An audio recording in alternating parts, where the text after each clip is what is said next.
भारत हा खरंच कृषीप्रधान देश आहे का? एका शेतकऱ्याचं बैल वीज पडून मरतं आणि दुसरं बैल खरेदी करायची त्या शेतकऱ्याची ताकद नसते. मग काय होतं तर त्या शेतकऱ्याला आपल्या पत्नीला एका बाजूला झुंपावं लागतं.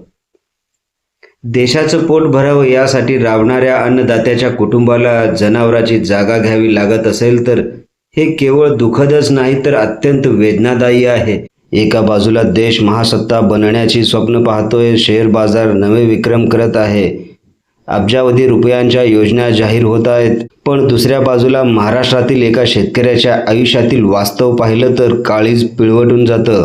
लातूर जिल्ह्यातील देवणी तालुक्यातील बांबळी गाव एक बैल वीज कोसळून दगावतो आणि दुसरा बैल खरेदी करण्याची ताकद नसल्याने त्या शेतकऱ्याला नांगराच्या दुसऱ्या बाजूला स्वतःच्या पत्नीला झुंपावं लागतं. होय, तुम्ही ऐकताय ते अगदी खरं आहे. कदाचित तुमच्या कानावरती विश्वास बसणार नाही, पण आमदार रोहित पवार यांनी एक व्हिडिओ शेअर करत ही घटना देशासमोर आणलेली आहे. एकीकडे आपण आधुनिक भारताची चर्चा करतोय आणि दुसरीकडे अन्नदात्याच्या घरातील महिलेला जनावराची जागा घ्यावी लागते. हा फक्त एका कुटुंबाचा प्रश्न नाही, ही व्यवस्था अपयशी ठरत असल्याचं धक्कादायक उदाहरण आहे. नमस्कार, मी बंदगी NGTV मराठी न्यूज चॅनलमध्ये तुम्हा सगळ्यांचं सहर्ष स्वागत करतोय. आपण जर पहिल्यांदाच NGTV मराठी न्यूज चॅनल पाहत असाल तर नक्की सबस्क्राईब करा. लातूर जिल्ह्यातील बांबळी गावातील शेतकरी काशीनाथ गायकवाड यांचा एक बैल वीज कोसळून मृत्युमुखी पडतो. शेतात मशागत करायची आहे, पेरणीचे दिवस तोंडावरती आले आहेत, परंतु बैल खरेदी करण्यासाठी पैसा नाही.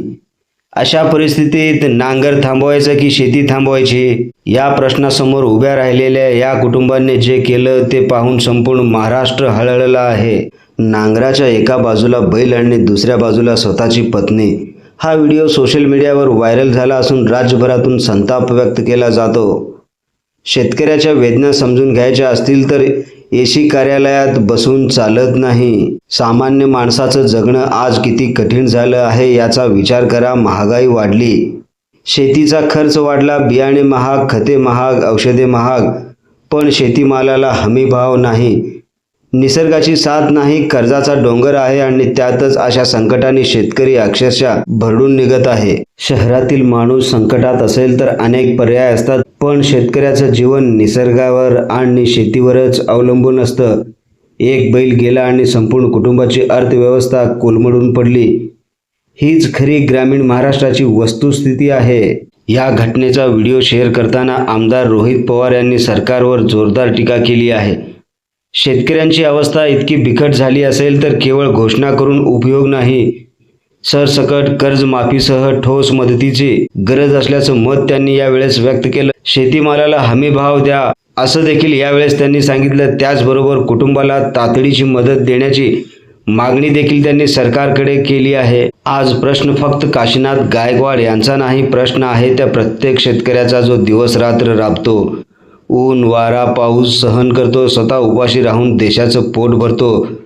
जर अन्नदात्याच्या कुटुंबाला जनावराची जागा घ्यावी लागत असेल तर हा केवळ एका कुटुंबाचा संघर्ष नाही तर संपूर्ण व्यवस्थेला पडलेला एक गंभीर प्रश्न आहे. स्थानिक प्रशासन, लोकप्रतिनिधी आणि राज्य सरकारने या घटनेची तातडीने दखल घेऊन या कुटुंबाला विशेष मदत द्यावी अशी अपेक्षा आहे.